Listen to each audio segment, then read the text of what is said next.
वेऊर येथील आदिवासी कुळ जमीन व्यवहारावर गंभीर प्रश्न.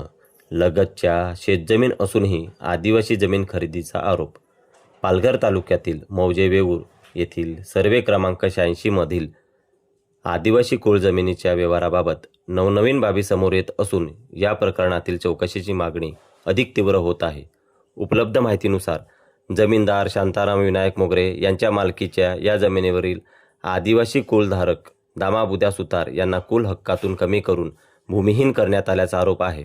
त्यानंतर ही जमीन सुंदरलाल शुक्ला यांच्या ताब्यात गेली आणि पुढे रंजना संजय तिवारी, भोलानाथ बाबादीन तिवारी यांच्याकडे हस्तांतरित करण्यात आली. त्यानंतर सईद मुबीन खान यांना विकण्यात आल्याचे सांगितले जात आहे. या प्रकरणावर विशेष लक्षवेधी बाब म्हणजे सुंदरलाल शुक्ला यांच्या नावावर लगतचे सर्वे नंबर क्रमांक 88-89 मधील शेतजमीन आधीपासून अस्तित्वात असल्याचे सांगितले जात आहे. त्यामुळे आधीच शेतजमिनीची मालकी असताना सर्वे क्रमांक 86 मधील आदिवासी कुळ जमीन मिळवण्याची गरज काय होती, असा प्रश्न स्थानिक नागरिक उपस्थित करत आहेत.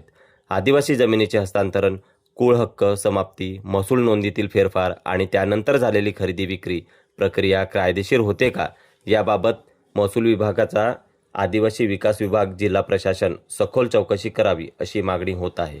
जर या व्यवहारात आदिवासींच्या हक्कांवर गदा आणून जमीन हस्तांतरण झाले असेल तर संबंधितावर कायदेशीर कारवाई होणे आवश्यक असल्याचे मत सामाजिक कार्यकर्त्यांकडून व्यक्त केले जात आहे.